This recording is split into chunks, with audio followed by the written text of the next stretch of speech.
আসসালামু আলাইকুম রহমতুল্লাহ। প্রিয় শিক্ষার্থীরা, কেমন আছো সবাই? আশা করি সবাই ভালো আছো। আগ্রাবাদ বালিকা বিদ্যালয়ের আজকের এই অনলাইন ক্লাসে তোমাদের সবাইকে স্বাগত জানাচ্ছি। তোমরা অবশ্যই অবগত আছো যে গত 17 মার্চ থেকে আজ অব্দি স্কুল সরকারিভাবে বন্ধ ঘোষণা আছে বৈশ্বিক মহামারীর কারণে, যার কারণে তোমাদের সাথে আমাদের যেভাবে মিলিত হওয়ার কথা ছিল, ক্লাসে সরাসরি এই তোমাদের সাথে যোগাযোগ থাকার কথা ছিল, সেই সুযোগ থেকে আমরা বঞ্চিত হচ্ছি বৈশ্বিক মহামারীর কারণে। তাই স্কুল অথরিটি তোমাদের যেই ক্ষতি হয়ে গেছে সেই ক্ষতিটার কিছুটা ঘাটতি পূরণের জন্য এই অনলাইন ক্লাসের ব্যবস্থা করেছে। সেই সুবাদে আজকে 10ম শ্রেণীর ইসলাম ও নৈতিক শিক্ষার অনলাইন ক্লাসে আমি তোমাদের সামনে হাজির হয়েছি। আশা করি তোমরাও সবাই মনোযোগ সহকারে আমার এই ক্লাসটা উপভোগ করবে। প্রিয় শিক্ষার্থীরা, যেহেতু ইসলাম ও নৈতিক শিক্ষা ক্লাসে আমি এখানে তোমাদের ক্লাস নিব, তো আমাদের ইসলামের মধ্যে বিভিন্ন বিষয় আছে যে আমরা কীভাবে নিজেদেরকে উপস্থাপন করব, অর্থাৎ ইসলাম একজন মানুষকে জন্ম থেকে মৃত্যু অবধি কীভাবে সে নিজেকে উপস্থাপন করবে এই ব্যাপারে সব দিক নির্দেশনা আমরা কোরআন হাদিসের মাধ্যমে পাই। তো সত্যিকার অর্থে যদি নিজেকে একজন পরিপূর্ণ মানুষ হিসেবে আমরা গড়ে তুলতে চাই, তাহলে আমাদের চালচলন আচার আচরণ অবশ্যই সুন্দর, শোভনীয় এবং ভদ্র নম্র হবে। এটাই ইসলাম আশা করে এবং এটার মাধ্যমে আমাদের ইহকালীন শান্তি এবং পরকালীন মুক্তি নির্ভর করে। তো আমি আর কথা বাড়াচ্ছি না, আমি সরাসরি এখন তোমাদেরকে সেই মূল টপিকসে আমি চলে যাব। অর্থাৎ আমি যে বিষয়ে তোমাদেরকে দৃষ্টি আকর্ষণ করতে চাচ্ছি, এই যে বিষয় নিয়ে আজকে আমি আলোচনা করার জন্য এখানে দাঁড়িয়েছি, সেই বিষয়টা হচ্ছে তোমাদের ইসলাম ও নৈতিক শিক্ষা এই বিষয়ের 4র্থ অধ্যায়ের শালীনতা বিষয়ের উপর। শালীনতা বিষয়ের উপর আমি আজকে আলোচনার চেষ্টা করব। আশা করি তোমরা মনোযোগ দিয়ে আমার এই ক্লাসটা উপভোগ করবে। শালীনতা বলতে আমরা কী বুঝি? প্রথমে আমরা শালীনতার শাব্দিক অর্থের দিকে যাই। শালীনতা শব্দের অর্থ হচ্ছে ভদ্রতা, নম্রতা, লজ্জাশীলতা ইত্যাদি। এখানে এই অর্থাৎ অশুভন আচরণ থেকে বিরত থাকা, সভ্য হওয়া, সুবন হওয়া, এই জিনিসটা এগুলো অ্যাড করতে পারি এই অর্থের মধ্যে। অর্থাৎ এখানে লজ্জাশীলতা, তারপর তোমার সভ্যতা, এগুলো আমরা আনতে পারি। তারপর সুবন হওয়া ইত্যাদি ইত্যাদি। এক কথায় নিজেকে সম্পূর্ণ পরিপাটি, অর্থাৎ এই যেই আচরণের মাধ্যমে তুমি তোমার ফ্যামিলির কাছে, তোমার এই প্রতিবেশীর কাছে, তোমার আত্মীয় স্বজনের কাছে, তোমার এই শিক্ষক মণ্ডলীর কাছে, সর্বোপরি মানবতার কাছে, এমনকি আল্লাহ এবং তার রসুলের কাছে গ্রহণযোগ্যতা অর্জন করতে পারো যে আচরণ করলেই মোটামুটি ওটাই হচ্ছে শালীনতা।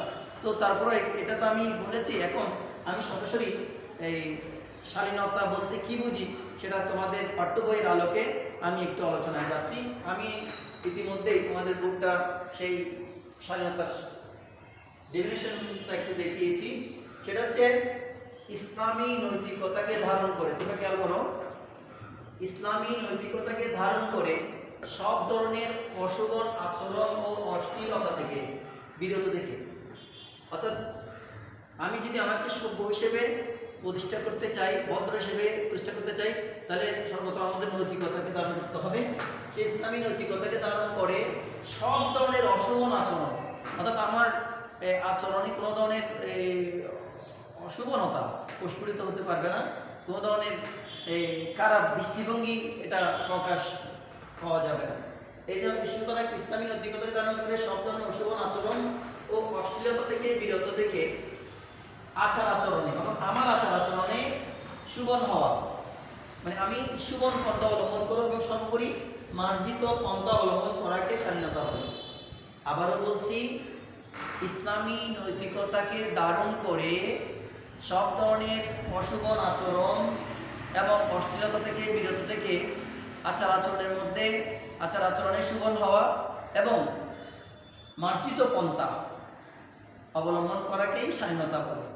মার্জিত মানে সম্পূর্ণ, অর্থাৎ ইসলাম যেইটা চায় আমার থেকে, মানবিকতা যেই আচরণটা আমার থেকে আশা করে, সেটাই নিজেকে সেভাবে উপস্থাপন করাকেই স্বাধীনতা বলে। এবং এটা প্রত্যেকেরই থাকা উচিত, কারণ এই স্বাধীনতার উপরেই তোমার ব্যক্তিগত, পারিবারিক, সামাজিক জীবন সুন্দর হওয়াটা নির্ভর করে। তুমি তোমার ব্যক্তিগত জীবনে স্বাধীনতার মাধ্যমে নিজেকে এই সুন্দর মানুষ হিসেবে গড়ে তুলতে পারো। আবার তোমার ফ্যামিলির মধ্যেও তোমার মধ্যে যদি স্বাধীনতা থাকে, তবেই তুমি পরিবারের কাছে গ্রহণযোগ্যতা অর্জন করতে পারবে। তোমার মধ্যে যদি স্বাধীনতা থাকে, তুমি যদি আচার আচরণে মার্জিত পন্থা অবলম্বন করো, তাহলে দেখা যাবে তোমার এই সমাজের কাছে তোমার গ্রহণযোগ্যতা বাড়বে। সর্বোপরি এই পন্থা ধারণ করেই যদি তুমি তোমার এই জীবনটা পরিচালনা করো, তাহলে তোমার সমস্ত মানুষের কাছে, এমনকি আল্লাহ এবং তার রাসূলের কাছে তুমি খুবই প্রিয় হবে। এবং এটার উপরেই নির্ভর করবে তোমার ইহকালীন শান্তি এবং পরকালীন মুক্তি। কারণ অশ্লীলতা স্বাধীনতার বিপরীত, যেটা আমরা একটু বলি যে এই স্বাধীনতার বিপরীত হচ্ছে অশ্লীলতা, অর্থাৎ নিজেকে অশুভভাবে উপস্থাপন করা, নিজেকে অশ্লীলভাবে উপস্থাপন করা, নোংরাভাবে উপস্থাপন করা, যেটা কখনোই এই মানে তোমার পরিবার, তোমার সমাজ, তোমার দেশবাসী, একটা তো কোনো মানব সমাজ যেটা কখনোই মেনে নিতে পারে না। তো আর যদি তুমি এই বিপরীত পন্থাটা অবলম্বন করো, অর্থাৎ স্বাধীনতার বিপরীত যে পন্থা সেটা যদি অবলম্বন করো, তাহলে তোমার এই পৃথিবীতেও তুমি খুবই অপমানজনক জীবনযাপন করতে হবে এবং পরকালীন জীবনে তোমার জন্য মুক্তির কোনো উপায় থাকবে না। এটা কিভাবে? মনে করো তুমি নিজেকে অশ্লীল ব্যবস্থাপন করলাম। তুমি একজন মেয়ে, দশম শ্রেণীর তুমি একজন শিক্ষার্থী, তুমি যদি এই মনে করো একটা জিন্স প্যান্ট বা একটা টি শার্ট পরে রাস্তায় বের হও, স্বাভাবিকভাবেই রাস্তার বখাটে ছেলেরা, বা অথবা বখাটে না হলেও এমনি একজন এই উঠতি বয়সের ছেলে যখন তোমার এই পোশাক আশাক দেখবে, তোমার প্রতি একটু লোলুপ দৃষ্টি তার পূর্বে, এটাই স্বাভাবিক। এবং সে তার ওই দৃষ্টিটা হয়তো সংযত করতে নাও পারে, যার কারণে সে তোমার উপর তোমার প্রতি খারাপ আচরণ করতে পারে, তোমার প্রতি অশ্লীল আচরণ করতে পারে। এবং এই সামান্যটুকু তোমার ভুলের জন্য, তোমার এই অশ্লীল পোশাক আশাক পরার কারণেই তোমার জীবনে একটা ঘোর অমানিসা নেমে আসতে পারে এবং তোমার জীবনটা হয়তো ওই জায়গায় মানে শেষ হয়ে যেতে পারে, যে যার কারণে তুমি পরবর্তীতে মানুষের সামনে একটু সুন্দরভাবে নিজেকে আর দাঁড় করাতে পারবে না। আর ইসলাম কি বলেছে, অর্থাৎ আমরা কেন এই অশুভ আচরণ থেকে বিরত থাকবো, আমরা কেন স্বাধীনতা অবলম্বন করবো? আমার আল্লাহ বলেন যে হে নারীরা, তোমরা জাহিলি যুগের নারীদের মতো ঘর থেকে বের হয়েও।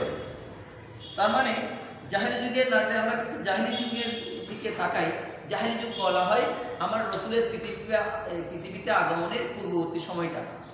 ওই সময়টাকে বিশেষ করে জাহেলি যুগ বলা হয়, অন্ধকারাচ্ছন্ন যুগ, অজ্ঞতার যুগ বলা হয়। এই সময়ে মানুষের মধ্যে কোনো স্বাধীনতা ছিল না, সভ্যতা যে কি জিনিস সেটা সম্পর্কে তাদের কোনো ধারণাই ছিল না। তারা নিজেকে যাচ্ছে তাভাবেই উপস্থাপন করত। তাদের মধ্যে কোনো পোশাক আশাকের এই মানে একটা সঠিক দৃষ্টিভঙ্গি যে জিনিসটাকে বলা হয় পোশাক আশাকে বা আচার আচরণে, চালচলনে এই স্বাধীনতার কোনো বালাই ছিল না, যার কারণে রাস্তায় রাস্তায় নোংরামি চলতো, নষ্টামি চলতো, অশ্লীলতায় পুরো সমাজটা ভরপুর ছিল। নারীরা তখন নিজের সম্ভ্রম সম্পর্কে, নিজের সম্মান মর্যাদা সম্পর্কে ওয়াকিবহাল, অর্থাৎ তাদের জানা ছিল না, যার কারণে তারাও নিজেদেরকে এই উলটপালটভাবে উপস্থাপন করতো এবং যার কারণে রাস্তায় পথে ঘাটে তারা ওই হিংস্র প্রাণীদের, পশুত্বের শিকার হতো। আর এই অশ্লীলতায় মানুষদের মধ্যে মানে পশুত্বের এই দৃষ্টিভঙ্গিটা জাগিয়ে তোলে। সুতরাং যখন তুমি নিজেকে অশ্লীলভাবে উপস্থাপন করবা, তখন স্বাভাবিকভাবেই তোমার প্রতি এই হিংস্র মানুষ নামের কতগুলো হিংস্র প্রাণী যারা আছে, তারা তোমার প্রতি খারাপ আচরণ করবে, এটা স্বাভাবিকই বোঝা যায়। যাই হোক, এটা তো আমি আমার সামাজিক অবস্থানকে বললাম। ইসলাম বলেছে ওই জাহিলি যুগের নারীদের মধ্যে তোমরা ঘর থেকে বের হয়েও। তো ঘর থেকে বের হওয়া মানে এরকম নয় যে আমি মেয়ে বলে আমি ঘরের মধ্যে আটকে থাকবো। ইসলাম কাউকে আটকে থাকতে বলে নাই, বরং ইসলাম কি বলেছে? ইসলাম বলেছে যে তোমরা পর্দা রক্ষা করে তোমার যে কোনো জায়গায় তুমি যেতে পারো, তুমি যে কোনো কাজে হাত দিতে পারো, যে কোনো এই পথে তুমি তোমার পা বাড়াতে পারো, তবে সম্পূর্ণ পর্দা পুশিদা রক্ষা করে, সম্পূর্ণ স্বাধীনতাকে ধারণ করেই। অর্থাৎ তুমি তুমি তুমি মেয়ে হয়েছো তো কি হয়েছে, তুমি চাকরির এই তোমার কর্মস্থলে যেতে পারো, অবশ্যই পর্দা রক্ষা করে। তুমি এই তোমার ফ্যামিলির জন্য বাজার করতে বের হতে পারো, অবশ্যই পর্দা রক্ষা করে। তুমি এই তোমার শিক্ষা প্রতিষ্ঠানে শিক্ষা অর্জনের জন্য যেতে পারো, অবশ্যই পর্দা রক্ষা করে। অথবা তুমি একজন তুমি একজন টিচার, তুমি তোমার প্রতিষ্ঠানে টিচার হিসেবে অবশ্যই যেতে পারো, এগুলো পর্দা রক্ষা করে। ইসলাম কখনোই নারীদের অধিকার পূর্ণ করাকে সমর্থন করে না। ইসলাম যথাযথভাবে পর্দা রক্ষা করে। ইসলাম নারীদেরকে তার অধিকার প্রদানে মানে সবসময় মানে বাধ্য করেছে। অর্থাৎ অবশ্যই এই মানে মেয়েরা ঘর থেকে বের হতে পারবে তাদের প্রয়োজনে, তবে অবশ্যই স্বাধীনতা রক্ষা করে, পর্দা রক্ষা করে। তো জাহেলি যুগের নারীদের মতো মানে জাহেলি যুগের নারীদের কোনো পর্দা পুষতে ছিল না, তাদের মধ্যে কোনো লজ্জাশীলতা ছিল না, স্বাধীনতা ছিল না। তো সুতরাং তাদের মতো করে যেন আমরা ঘর থেকে বের না হই, এই ব্যাপারে বলা হয়েছে। তো হাদিসের পাকের মধ্যে আমার নবীজি ইরশাদ করেছেন। আর আচ্ছা, আমি ওটাই বলে দিই সাথে সাথে, যদি এটা তো আমি অর্থাৎ তুমি লজ্জাশীলতা অবলম্বন করো নাই বলে পৃথিবীতে তুমি খারাপ একটা পরিস্থিতির শিকার হতে পারো। তুমি তো এই লজ্জাশীলতার বিপরীত পন্থা অবলম্বন করার কারণে, অর্থাৎ অশালীনতা যদি তুমি ধারণ করো, অশ্লীলভাবে যদি তুমি নিজেকে উপস্থাপন করো, তাহলে এই তোমার কারণেই সমাজে অবিচার, ব্যভিচার, নোংরামি, নষ্টামি এটা বেড়ে যাবে, এটা স্বাভাবিক। সুতরাং তোমরা কি চাও তোমাদের কারণে তোমাদের সমস্ত নষ্ট হোক, গুলুণ্ঠিত হোক? আশা করি কখনোই তোমরা সেটা চাও না। আর তুমি মুসলিম পরিবারের সন্তান, এখানে আজকে যারা এই ক্লাসটা গ্রহণ করছো তারা প্রত্যেকে মুসলিম পরিবারের সন্তান, যেহেতু ইসলাম নৈতিক শিক্ষার ক্লাস। সুতরাং তুমি কখনোই চাইবে না যে তোমার কারণে তোমার সমাজটা গুলুণ্ঠিত হোক, তোমার সমাজে এই অশ্লীলতা বেড়ে যাক, তোমার সমাজে নোংরামি বেড়ে যাক, অশালীনতা বেড়ে যাক এবং অবিচার ব্যভিচার বেড়ে যাক। তাই এগুলো থেকে যদি তুমি তোমার সমাজটাকে রক্ষা করতে চাও, এই সমাজটাকে সুন্দর একটা জায়গায় নিয়ে যেতে চাও, তাহলে তোমাকে অবশ্যই স্বাধীনতাকে ধারণ করেই চলতে হবে, অর্থাৎ অশ্লীলতাকে বর্জন করতে হবে। এই ব্যাপারে মহানবী ইসলাম বলেছেন, আমাদের প্রিয় নবী সাল্লাল্লাহু আলাইহি ওয়াসাল্লাম ইরশাদ করেছেন যে আল হায়াউ খায়রুন কুল্লুহু, লজ্জাশীলতার পুরোটাই কল্যাণ। অর্থাৎ তুমি লজ্জাশীলতা অবলম্বন করেছো, দেখবে তোমার একেবারে সর্বাঙ্গীন জীবনে তুমি সফল, তুমি ইহকালীন জীবনে সফল, পরকালীন জীবনেও সফল। অর্থাৎ তোমাকে সবসময় লজ্জাশীলতাকে ধারণ করে চলতে হবে, তোমাকে স্বাধীনতাকে ধারণ করে চলতে হবে। স্বাধীনতাকে ধারণ করে চলেছো, তুমি তোমার মা বাবার কাছে, তোমার ভাই বোনের কাছে, তোমার শিক্ষক শিক্ষিকার কাছে, তোমার সমাজের কাছে, সর্বোপরি আপামর জনসাধারণের কাছে তুমি অবশ্যই সম্মানিত এবং মর্যাদামণ্ডিত হবে, এতে কোনো সন্দেহ নেই। তো এবং এই লজ্জাশীলতার কারণে এই তুমি পরকালীন জীবনেও সে ভয়াবহ এই বিপর্যয় থেকে নিজেকে রক্ষা করতে পারো, অর্থাৎ জাহান্নামের ভয়াবহ সেই বিপর্যয় থেকে রক্ষা করে তুমি নিজেকে জান্নাতি হিসেবে এই গড়ে তুলতে পারবে যদি তুমি স্বাধীনতাকে ধারণ করতে পারো। সেজন্য বলা হয়েছে আল হায়াউ খায়রুন কুল্লুহু, লজ্জাশীলতার পুরোটাই কল্যাণ। তো মহানবী ইসলাম অন্যত্র ইরশাদ করেছেন, মহানবী ইসলাম ইরশাদ করেছেন যে আল হায়াউ শুবাতুন মিনাল ঈমান। ভালো করে খেয়াল করবা, আল হায়াউ শুবাতুন মিনাল ঈমান মানে লজ্জাশীলতা ঈমানের অঙ্গ। কি বুঝলে? অর্থাৎ এখানে আমি আগেই বলেছি, এখানে তারাই এই ক্লাসে অংশগ্রহণ করছি যারা মুসলিম পরিবারের সন্তান, যারা এই ঈমানদার মুসলমান। তো এখন আমি সেই কালিমা পড়ে ইসলাম হয়েছি বা জন্মসূত্রে আমি মুসলিম পরিবারের সন্তান হিসেবে মানে খুব আল্লাহর দরবারে শুকরিয়া, আমরা সবাই মুসলমান হওয়ার সৌভাগ্য অর্জন করতে পেরেছি। কিন্তু আমার আচরণের কারণে যদি আমার ইমানের মধ্যে ঘাটতি হয়ে যায়, আমার অশ্লীল আচরণের কারণে যদি আমার ইমানটা দুর্বল হয়ে যায়, তাহলে আমি কি আদৌ সে মুসলিম পরিবারের সন্তান হিসেবে এতদিন যে গর্ব করতাম যে আমি দুনিয়ার শান্তি আখিরাতের মুক্তির যে আশা করছিলাম, সেটা কি আদৌ আমার পক্ষে সেই সৌভাগ্য অর্জন করা সম্ভব হবে? কখনোই না। কারণ আমার নবী ইরশাদ করেছেন আল হায়াউ শুবাতু মিনাল ঈমান, অর্থাৎ লজ্জাশীলতা হচ্ছে ঈমানের অঙ্গ। তার মানে আমার ঈমানটাকে যদি আমি একটা দেহ সাদৃশ মনে করি, তাহলে ওই যদি লজ্জাশীলতার অভাব থাকে, আমার মধ্যে যদি শালীনতার অভাব থাকে, তাহলে বুঝতেই হবে যে আমার ওই ঈমান নামক সেই দেহের একটি অঙ্গ হানি হয়ে গেছে। তো তুমি ভালো করে খেয়াল করবা, তোমার শরীরের কোনো একটা জায়গায় তুমি ব্যথা পাও, সেই ব্যথার প্রভাবটা কিন্তু তোমার শরীরের সব জায়গায় এই প্রভাবটা পড়ে। সুতরাং এই একটা জিনিসের কারণে তুমি হয়তো বুঝতে পারলাম, তুমি নামাজ পড়ো, তুমি এই অন্যান্য আনুষ্ঠানিকতা, ইসলামী আনুষ্ঠানিকতাগুলো পালন করো, কিন্তু তোমার মধ্যে যদি এই জিনিসটার অভাব থাকে, তাহলে তোমার ঈমানটা দুর্বল হবে, এটা স্বাভাবিক। অর্থাৎ তোমার ঈমানের হানি হবে, ঈমানের মধ্যে একটু ঘাটতি হয়ে যাবে, যেটার পুরো প্রভাবটাই তোমার সম্পূর্ণ ঈমানের উপর পড়বে। তার মানে হতে পারে তুমি এই লজ্জাশীলতার এই অভাবে, এই অশ্লীলতার কারণে, অশালীনভাবে নিজেকে উপস্থাপন করার কারণেই একদিন তুমি ঈমান হারাও হয়ে যেতে পারো। তাই এদিকে আমাদেরকে সজাগ দৃষ্টি রাখতে হবে, আমার কোনো আচরণে, কোনো কথাবার্তা, কোনো চালচলনে, এমনকি পোশাক আশাকে পর্যন্ত যেন অশ্লীলতার বিন্দুমাত্র মানে প্রস্ফুটিত না হয়। সবসময় যেন আমি শালীনভাবে নিজেকে উপস্থাপন করি, সেদিকে আমাদেরকে লক্ষ্য রাখতে হবে। তো তোমরা দেখতে পাবা এই আরেকটা যে মূল কথা, আমি যে সমাজটাকে সুন্দর একটা সমাজ, সুন্দর আদর্শ সমাজ হিসেবে যদি গড়ে তুলতে চাই, তাহলে এইটার স্বাধীনতার কোনো বিকল্প নেই। সেজন্য ইসলামের মধ্যে বলা হয়েছে, আমাদের সেই ইসলাম ও নৈতিক শিক্ষার ৪র্থ অধ্যায়ের স্বাধীনতা এই টপিক্সের মধ্যেই একটা জায়গায় দেখতে হবে যে লজ্জাশীলতাই হলো ইসলামী সমাজ ব্যবস্থার মূল ভিত্তি। অর্থাৎ স্বাধীনতাই হচ্ছে ইসলামী সমাজ ব্যবস্থার মূল ভিত্তি। লজ্জাশীলতা লেখা নাই, স্বাধীনতাই লেখা আছে যে স্বাধীনতাই হচ্ছে ইসলামী সমাজ ব্যবস্থার মূল ভিত্তি। এই জিনিসটা তোমাদেরকে লক্ষ্য রাখতে হবে।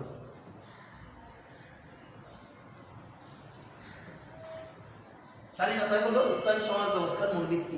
অর্থাৎ এই আমি চাইবো, আমি যেহেতু মুসলিম পরিবারের সন্তান, এটা ছেলে হোক মেয়ে হোক, আজকে তোমরা এখানে আগ্রাত বালিকা বিদ্যালয়ের স্টুডেন্ট হিসেবে আমি তোমাদেরকে মেয়ে হিসেবেই তোমাদেরকে এতক্ষণ বললাম। এটা লজ্জাশীলতা শুধু নারীদের মধ্যে থাকতে হবে তা নয়, এটা ছেলেদের মধ্যেও থাকতে হবে। কারণ নারীরা কিন্তু অনেক সময় ছেলেদের খারাপ এই দৃষ্টির পরে বলেই অনেক সময় নারীরাও তাদের এই জায়গা থেকে ছিটকে যায়। সুতরাং আমি মেয়ে বলে শুধু আমি নিজেকেই পর্দা পুষিদা করবো আর ছেলেরা নিজেকে যাচ্ছে তাভাবে উপস্থাপন করতে পারবে, এটা হতে পারে না। লজ্জাশীলতা এটা প্রত্যেকের ক্ষেত্রেই প্রযোজ্য, সে নারী পুরুষ নির্বিশেষে এই লজ্জাশীলতা অর্থাৎ স্বাধীনতা আমাদের ধারণ করতে হবে। এর যদি বিন্দুমাত্র দিক হয়, তাহলে আমি যে সুন্দর, যে আদর্শ একটা সমাজ বিনির্মাণের স্বপ্ন বুনে এসেছিলাম, যে স্বপ্ন দেখেছিলাম, সেই সমাজটা কলুষিত হতে, সেই সমাজটা ধ্বংস হতে একেবারে এতটুকু সময় এই লাগবে না যে আমার সমাজটা ধ্বংস হয়ে যেতে। কারণ অশ্লীলতার কারণেই সমাজের মধ্যে কদর্যতা, সমাজের মধ্যে এই নোংরামি নষ্টামি বেড়ে যায় এবং অচিরেই সেই সমাজ ধ্বংসের দ্বারপ্রান্ত করতে হয়। সেজন্য বলা হয়েছে যে স্বাধীনতাই হলো ইসলামী সমাজ ব্যবস্থার মূল ভিত্তি। সুতরাং আমি স্বাভাবিকভাবে মুসলিম পরিবারের সন্তান হিসেবে আমি ছেলে হতে পারি, মেয়ে হতে পারি, অর্থাৎ আমার মধ্যে আমি যদি ইসলামী সমাজ প্রতিষ্ঠা করতে চাই, তাহলে অবশ্যই অবশ্যই স্বাধীনতাকে আমাকে ধারণ করতে হবে। কারণ এই স্বাধীনতাই হচ্ছে ইসলামী সমাজ ব্যবস্থার মূল ভিত্তি। সুতরাং একটা সমাজের ভিত্তিটাই যদি ঠিক না থাকে, অর্থাৎ আমার মধ্যে যদি লজ্জাশীলতায় না থাকে, স্বাধীনতায় না থাকে, ভিত্তিটাই যদি নষ্ট হয়ে যায়, তাহলে ওই সমাজ ধ্বংস হবে, ওই সমাজ একেবারে অচিরেই ধ্বংসের দ্বারপ্রান্ত বলতে হবে, এতে কোনো সন্দেহ নাই। তাই সুন্দর একটা সমাজ বিনির্মাণের যে স্বপ্ন নিয়ে আমরা এগোচ্ছি, ইসলামী সমাজ বা রাষ্ট্র কায়েমের যে একটা স্বপ্ন আমরা দেখতে পাচ্ছি, সেটা যদি সত্যিকার অর্থে আমরা সমাজে সুপ্রতিষ্ঠিত করতে চাই, তাহলে অবশ্যই আমাদেরকে এই স্বাধীনতা তথা লজ্জাশীলতাকে ধারণ করতে হবে। আমরা যখন বের হব, নারী বলে আমি করে চার দেয়ালের মধ্যে বন্দী হয়ে থাকবো তা না, আমাকে বের হতে হবে, আমার জীবনের প্রয়োজনের তাগিদে আমি বের হব, তবে অবশ্যই পর্দা রক্ষা করে আমি বের হব, আমি আমার স্বাধীনতাকে ধারণ করে আমি বের হব। তো সেই স্বাধীনতাটাকে আমরা প্রত্যেকেই রক্ষা করব। আমি যেন কোনো মতেই নোংরা পোশাক আশাক পরে বের না হই। অনেক সময় দেখা যায় আমাদের অনেক শিক্ষার্থীরা হয়তো স্কুলে আসার সময় এই সুন্দর স্কুলের ইউনিফর্ম পরে এসেছে, কিন্তু আমরা অনেক সময় দেখি যে ওরা যখন কোচিংয়ে যায় বা ওরা যখন কোনো শপিংয়ে যায়, যে কোনো কাজে বের হয়, তাদেরকে আমরা দেখি খুব খারাপ পোশাক পরে, যেটা দৃষ্টিকটু, অর্থাৎ দেখতে ভালো লাগে না, বা যেটা এই রাস্তার বকাটে ছেলেদের, এমনি তো ওরা বকাটে, ওদের এই দৃষ্টিকে আরও কলুষিত করে দেয় এরকম পোশাক পরে। এই অনেক সময় আমরা আমার মেয়েদেরকে রাস্তায় বের হতে দেখি, এটার কারণে কিন্তু ওই বকাটেরা তাদের সেই খারাপ দৃষ্টিভঙ্গিটাকে আরও বেশি খারাপ করতে বাধ্য হয়, এবং ওই কাজটা কিন্তু আমার কারণে হয়েছে, কারণ আমি নিজেকে সত্যিকার অর্থেই শালীনভাবে উপস্থাপন করতে পারি নাই। সুতরাং একদিন তোমাকে এর জন্য মানে তুমি এটাকে কি বলা হয়, অনুতপ্ত হওয়ার আর সুযোগ পাবে না, প্রায়শ্চিত্তের আর সুযোগ পাবে না যদি তুমি নিজেকে অশ্লীলভাবে উপস্থাপন করো। মানে এক পর্যায়ে তোমাকে হয়তো তোমার জীবনের এমন একটা মানে সময় চলে আসবে যে নিজেকে সেই জায়গা থেকে ফিরিয়ে আনার, আবার নতুন করে নিজের জীবনটা গড়ে তোলার সেই সুযোগটা তুমি নাও পেতে পারো। তাই সবসময় স্বাধীনতাকে ধারণ করেই আমরা বলি, তোমরা বলো, আমরা সবাই চলবো। সবসময় এই ইসলামী সমাজ ব্যবস্থা প্রতিষ্ঠার দৃঢ় প্রত্যয় নিয়ে আমরা স্বাধীনতাকে রক্ষা করে চলবো, যাতে করে আমাদের এই ইহকালীন জীবনে আমরা সুন্দরভাবে নিজেকে উপস্থাপন করতে পারি, ইহকালীন শান্তি আমরা অর্জন করতে পারি। সাথে সাথে যেহেতু আমার নবীজির কারণে আল হায়াউ খায়রুন কুল্লুহু, লজ্জাশীলতার পুরোটাই কল্যাণময়, যে কথাটা বলেছে, এবং আল হায়াউ শুবতুন মিনাল ঈমান, লজ্জাশীলতাই ঈমানের অঙ্গ। নবীজি যে ওনার নবুয়তের জবানে ইরশাদ করেছেন, ওইগুলো যদি আমি ধারণ করতে পারি, অর্থাৎ লজ্জাশীলতাকে ধারণ করতে পারি, স্বাধীনভাবে নিজেকে উপস্থাপন করতে পারি, তাহলে আমি দুনিয়াতেও এই শান্তিপূর্ণ জীবন যাপন করতে পারবো, এবং আখিরাতেও আমার জন্য মুক্তি অবশ্যম্ভাবী। তো এই আশাবাদ ব্যক্ত করে এই স্বাধীনতার উপর আজকে তোমরা ক্লাসটা আশা করি খুব ভালোভাবে উপভোগ করেছো, এবং এই ব্যাপারে তোমরা আরও একটু বাসায় ভালো করে স্টাডি করবা, এই আশাবাদ ব্যক্ত করে তোমাদের সর্বাঙ্গীন সফলতা কামনা করছি। তো যেহেতু এটা বৈশ্বিক মহামারীর সময়, তোমরা বাইরে বের হওয়ার সময় সবসময় মাস্ক ব্যবহার করবা, এবং আর কিছুক্ষণ পর পর সাবান বা হ্যান্ড স্যানিটাইজার দিয়ে তোমাদের হাত দ্রুত করবা, পরিষ্কার রাখবে, আশাবাদ ব্যক্ত করছি। তোমরা তোমাদের পরিবার পরিজন সবাইকে নিয়ে ভালো থাকো, সুস্থ থাকো, এই আশাবাদ ব্যক্ত করে আজকের মতো এখানে আমি শেষ করছি। ধন্যবাদ সবাইকে।